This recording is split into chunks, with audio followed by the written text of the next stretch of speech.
نحمده ونصلي على رسوله الكريم اما بعد فاعوذ بالله من الشيطان الرجيم بسم الله الرحمن الرحيم رب اشرح لي صدري ويسر لي امري واحلل عقدة من لساني يفقهوا قولي ربنا زدنا علما ربنا زدنا علما ربنا زدنا علما اللهم فقهنا في الدين اللهم فقهنا في الدين اللهم فقهنا في الدين آمین الہی آمین۔ سورۃ لقمان آج سٹارٹ کریں گے۔ اعوذ باللہ من الشیطان الرجیم بسم اللہ الرحمن الرحیم۔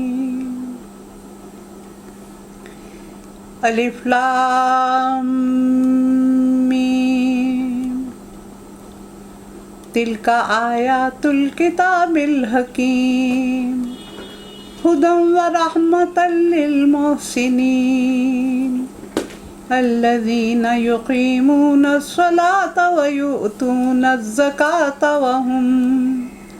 وهم بالآخرۃ هم یوقنون اولئک علی ھدی من ربہم واولئک ھم المفلحون۔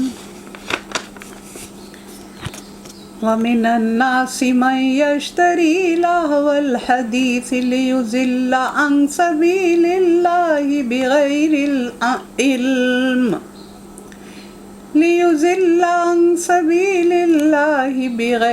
علم ويتخذها هزوا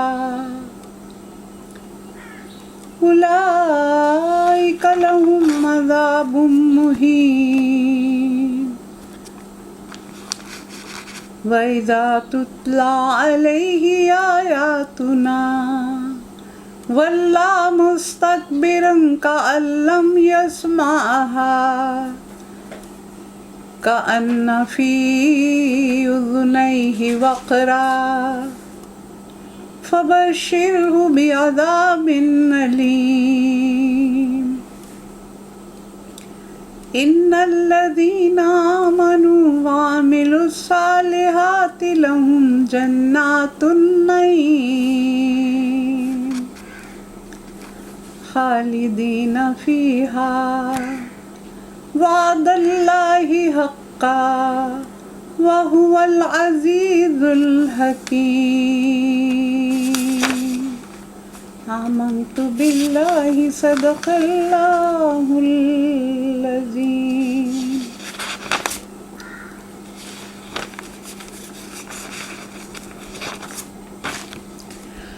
سورۃ لقمان مکی صورت ہے اور اس کی نزولی ترتیب 57 ہے اور اس میں 31 ہے، یعنی مصحف کی ترتیب، قرآن کی جو ترتیب ہے وہ 31 ہے اور نزول کے حساب سے یہ 57 ہے۔ اور لقمان کا لفظ آیا ہوا ہے، آگے جا کے اس میں آئے گا کہ حضرت لقمان نے اپنے بیٹے کو کچھ نصیحتیں کی تھیں، تو اس کا اس میں ذکر ہے اور یہی نام وجہ تسمیہ ہے۔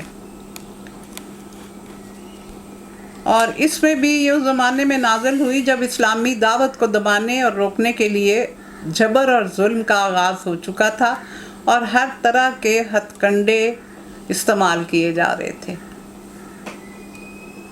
تو پرسیکیوشن کا دور تھا یہ۔ بسم اللہ الرحمن الرحیم۔ الف لام میم، اللہ کے نام کے ساتھ جو رحمان ہے اور رحیم ہے۔ الف لام میم حروف مقطعات ہیں اور 6 صورتیں الف لام میم سے شروع ہوئی ہیں اور یہ سورۃ لقمان بھی ان میں سے ہے۔ یہ کتاب حکیم کی آیات ہیں، یعنی یہ بھی اس کا مطلب ہو سکتا ہے کہ یہ سورت جو ہے یہ قرآن مجید کی ہے، یا اس کا مطلب یہ بھی ہو سکتا ہے کہ یہ لوح محفوظ ام الکتاب جو ہے یہ اس میں سے لی گئی صورت ہے۔ اور اس میں ہدایت اور رحمت ہے محسنین کے لیے۔ تو محسن کون ہوتا ہے؟ والدین پر، رشتہ داروں پر، مستحقین پر، اور ضرورت مندوں پر احسان کرنے والا، حسن سے احسان ہے، محسن حسن سے ہے، یعنی بہت اچھے طریقے سے ان سے پیش آنے والا، نیکیاں کرنے والا، برائیوں سے روکنے والا، عبادت اخلاص اور خشیت کے ساتھ کرنے والا، تو وہ محسن ہوتا ہے۔ اور پھر ان کی خصوصیات بتائی گئیں، جیسے سورۃ البقرہ کا سٹارٹ بھی ایسے ہوا، ذالک الکتاب لا ریب فیہ ھدی للمتقین، آگے متقین کی خصوصیات۔ اسی طرح اس میں محسنین کہہ کے تو محسنین کی خصوصیات بیان کی گئی ہیں کہ وہ کیا ہیں، کہ وہ نماز قائم کرتے ہیں، زکوٰۃ ادا کرتے ہیں اور آخرت پر پکا یقین رکھتے ہیں۔ تو اس طرح سے بہت سی صورتیں شروع ہوئی، جیسے البقرہ کا بتایا، اور سورۃ النمل میں بھی آیا تھا کہ ہدم و بشرا للمؤمنین۔ تو اللہ تعالیٰ کی آیات کا انداز بہت زوردار ہوتا ہے، اور اسی طرح اختتام بھی بڑا شاندار ہوتا ہے۔ وجہ کیا ہے کہ یہ ایک خطبے کی صورت میں نازل ہوا ہے، کیونکہ اللہ تعالیٰ ہم سے کلام کر رہے ہیں، تو خطبے میں اس کی یعنی ٹیکنیک کیا ہوتی ہے اچھے خطیب کی، کہ وہ شروع میں بڑے زوردار طریقے سے ابتدا کرتا ہے، اور پھر اینڈ بھی، اس کا اختتام بھی بڑے مؤثر طریقے سے ہوتا ہے۔ تو اس میں ایسا ہی کیا گیا ہے، اور یہی لوگ اپنے رب کی طرف سے فلاح پانے والے ہیں۔ اور انسانوں میں سے کوئی ایسا ہے جو کلام دل فریب خرید کر لاتا ہے، لہو الحدیث، تاکہ لوگوں کو اللہ کے راستے سے علم کے بغیر بھٹکا دے اور اس راستے کی دعوت کو مذاق میں اڑا دے۔ اب لہو الحدیث جو ہے یہ وہ آیت ہے سورۃ لقمان کی جس میں دلیل بنایا جاتا ہے کہ موسیقی حرام ہے۔ تو حضرت عبداللہ بن مسعود بہترین تلاوت کرنے والے بہترین مفسر تھے، انہوں نے قسم کھا کے کہا کہ یہ مفہوم ہے اس کا، یعنی گانے بجانے کے لیے یہ لفظ استعمال کیا گیا ہے۔ جس طرح بارش کے بعد چیزیں اگتی ہیں، اسی طرح موسیقی سے دل میں نفاق ابھرتا ہے۔ حدیث نبوی ہے، مجھے اللہ تعالیٰ نے حکم دیا ہے کہ باجوں، گاجوں اور ساز، مضراب اور بتوں کو اور جاہلیت کو ختم کر دوں۔ حضرت ابو امامہ کی روایت ہے کہ یہ سب کچھ اللہ کے ذکر سے اور اللہ سے دور کرنے کے لیے ہوتا ہے۔ اور رسول اللہ صلی اللہ علیہ وسلم نے فرمایا، میری امت میں ایسے لوگ ہوں گے جو زنا، سازوں کو، ریشم اور شراب کو حلال کر لیں گے۔ تجھ کو بتاتا ہوں تقدیر امم کیا ہے، شمشیر و سنا اول، طاؤس اور رباب آخر۔ کیونکہ یہ جو طاؤس اور رباب ہیں ان کا کوئی وہ نہیں ہے، پہلے تم اپنی شمشیر کی طرف توجہ دو۔ تو یہ بہت سی چیزوں کے لیے لہو الحدیث کو بیان کیا گیا، یعنی ایسی بات جو آدمی کو اپنے اندر مشغول کر کے دوسری اچھی چیزوں سے دور کر دے۔ لغت کے اعتبار سے اس میں کوئی ذم کا پہلو نہیں، لیکن استعمال میں اس کا اطلاق بری اور فضول اور بیہودہ باتوں پر ہوتا ہے، مثلاً گپ، خرافات، ہنسی مذاق، داستانے، افسانے، گانا بجانا، ناول اور اسی طرح کی دوسری خرافات جن کا آج کل بھی بہت زیادہ رواج ہے۔ اور آدمی یعنی اس فکرے کے معنی ہے کہ آدمی اپنا مال صرف کر کے کوئی بیہودہ چیز خریدے۔ اور ابن حشام نے نقل کی ہے ایک روایت کہ جب رسول اللہ صلی اللہ علیہ وسلم کی دعوت کفار مکہ کی ساری کوششوں کے باوجود پھیلتی جا رہی تھی، تو نضر بن حارث نے کیا تھا کہ تم اس طرح ان کا مقابلہ نہیں کر سکتے، ہمیں کچھ اور کرنا پڑے گا۔ تو پھر وہ گانے بجانے والی لونڈیاں لے آیا، خرید کے لایا، لہو الحدیث خرید کے لایا، اور کہ جو کوئی رسول اللہ صلی اللہ علیہ وسلم کی باتیں سنتا یا ان سے متاثر ہوتا تو اس پر وہ ایک لونڈی مسلط کر دیتا اور اس سے کہتا کہ اسے خوب کھلا پلا اور اس کو گانا سنا، اور تاکہ یہ تیرے ساتھ مشغول ہو کر ادھر سے ہٹ جائے۔ اور یعنی جو قومیں ہیں وہ بھی اس چیز سے بڑی مدد لیتی ہیں کہ عوام کو کھیل، تماشوں، رقص، سرور، کلچر میں غرق کر دینے کی کوشش کرتے ہیں تاکہ انہیں زندگی کے حقیقی مسائل کی طرف آنے کا وقت ہی نہ ملے۔ تو یہ بھی ایک چال ہوتی ہے۔ تو یہ جو چیزیں ہوتی ہیں یہ انسان کے جسم کو بھی عریاں کرتی ہیں. ایک عریانی جسم کی، ایک روح کی عریانی ہے کہ ان خرافات سے انسان کی روح بھی عریاں ہو جاتی ہے. اور وہ کیا ہے کہ عبادت نہیں، اطاعت نہیں، مروت نہیں، اخلاق نہیں، غیرت نہیں، حیا نہیں، محبت نہیں، مودت نہیں، سخاوت نہیں، غمگساری نہیں، ایثار نہیں، بردباری نہیں، فرما برداری نہیں، وسعت قلبی نہیں، وسعت نگاہ نہیں، اور کہ جسم کے ساتھ ساتھ پھر روح بھی مردہ ہونا شروع ہو جاتی ہے. اور روح کیا ہے؟ الروح من امر ربی، علم، فہم، ادراک، شعور اور حیات، ارادہ اور اختیار. کہ بے لباس روح بیمار روح ہے. تو لباس کیا ہے؟ یہ ساری خوبیاں یہ جو میں نے بیان کی ہیں کہ جس روح کو یہ لباس نہیں پہنائے جاتے تو وہ عریاں ہوتی ہے. ایسے لوگوں کے لیے سخت ذلیل کرنے والا عذاب ہے. اسے جب ہماری آیات سنائی جاتی ہیں تو وہ بڑے گھمنڈ کے ساتھ رخ پھیر لیتا ہے اور گویا کہ اس نے سنا ہی نہیں، گویا کہ اس کے کان بہرے ہیں. اسے خوشخبری سنا دو ایک دردناک عذاب کی. دیکھیں عذاب کی خوشخبری نہیں ہوتی، لیکن اللہ تعالیٰ کی ذات جب غصے میں ہوتی ہے، غضب میں ہوتی ہے تو یہ کہتی ہے. البتہ جو لوگ ایمان لے آئیں اور نیک عمل کریں ان کے لیے نعمت بھری جنتیں ہیں جن میں وہ ہمیشہ رہیں گے، اور اللہ کا وعدہ پختہ ہے اور وہ زبردست اور حکیم ہے. اس نے آسمانوں کو پیدا کیا بغیر ستونوں کے کہ تم کو نظر آئیں. یعنی اس کا میں آپ کو بار بار یہی بتاتی ہوں کہ ہو سکتا ہے ستون ہوں اور ہمیں نظر نہ آتے ہوں، اور ہو سکتا ہے کہ کوئی گریویٹیشنل فورس ہو جو ان کو اوپر آسمانوں کو کھینچ کے رکھتی ہے، یہ اللہ جانتا ہے. اس نے زمین میں پہاڑ جما دیے تاکہ وہ تمہیں لے کے ڈھلک نہ جائیں، اور ہر طرح کے جانور زمین میں پھیلا دیے، اور آسمان سے پانی برسایا. یہ کتنی بڑی شاندار اللہ نے ایک حکمت رکھی ہوئی ہے، پانی اوپر سے برسایا. حالانکہ اللہ تعالیٰ چاہتے تو یہ سمندر دریاؤں میں ہی سسٹم ایسے ہو جاتے، لیکن اس نے کنٹرول اپنا آپ رکھا ہوا ہے. یہ ریموٹ کنٹرول اپنے رب کے ہاتھ میں ہے. اور زمین میں قسم قسم کی عمدہ چیزیں اگا دیں. یہ تو ہے اللہ کی تخلیق. اب ذرا مجھے دکھاؤ ان دوسروں نے کیا پیدا کیا. یہ لات، منات، عزا، حبل، یہ جو گائے اور اس طرح کی چیزیں، یہ درخت، یہ چاند، ستارے، سورج، انہوں نے کیا پیدا کیا جن کو تم نے معبود بنایا ہوا ہے. اصل بات یہ ہے کہ یہ ظالم کھلی گمراہی میں پڑے ہوئے ہیں. اب یہاں سے حضرت لقمان کا قصہ شروع ہوتا ہے. ہم نے لقمان کو حکمت عطا کی کہ اللہ کا شکر گزار ہو. جو کوئی شکر کرے گا اس کا شکر اس کے لیے ہی ہوگا. اب یہاں کیا کہا جاتا ہے کہ لقمان کون تھے؟ لقمان کی شخصیت ایک حکیم اور دانا کی حیثیت سے بہت مشہور تھی، اور شعراء نے اپنے شعروں میں بھی ان کا ذکر کیا ہے، اور ان کے حکیمانہ اقوال کا ایک مجموعہ بھی موجود تھا. روایات میں ہے کہ ہجرت سے 3 سال پہلے مدینہ کا اولین شخص جو نبی کریم سے متاثر ہوا سوید بن سامت تھا. وہ حج کے لیے مکہ گیا. وہاں حضور اپنے قاعدے کے مطابق پھر پھر کر دین کی تبلیغ کیا کرتے تھے. اور سوید نے جب نبی کریم کی تقریر سنی تو اس نے آپ سے عرض کیا کہ آپ جو باتیں بتا رہے ہیں اس طرح کی ایک چیز میرے پاس بھی ہے. آپ نے پوچھا وہ کیا ہے؟ اس نے کہا مجلہ لقمان. پھر آپ کی فرمائش پر اس نے اس کا کچھ حصہ آپ کو سنایا. آپ نے فرمایا یہ بہت اچھا کلام ہے، لیکن جو میرے پاس ہے وہ اس سے بھی زیادہ اچھا ہے. اس کے بعد آپ نے اسے قرآن سنایا، اور اس نے اعتراف کیا کہ یہ بلا شبہ مجلہ لقمان سے بہترین جو کلام ہے.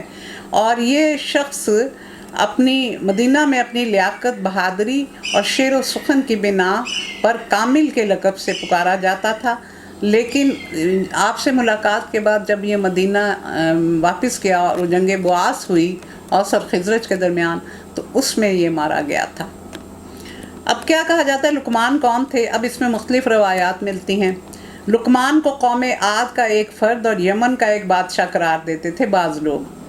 اور مولانا سید سلمان ندوی نے یہ رائے ظاہر کی کہ قوم عاد پر اللہ کا عذاب آنے کے بعد اس قوم کے جو لوگ حضرت ہود کے ساتھ بچ گئے تھے، لقمان انہی کی نسل سے تھا، اور یمن میں اس نے جو حکومت قائم کی تھی اس کے بادشاہوں میں سے ایک تھا، حبشی تھا یہ. لیکن دوسری روایات اس کے خلاف ہیں. ابن عباس کہتے ہیں کہ لقمان ایک حبشی غلام تھا.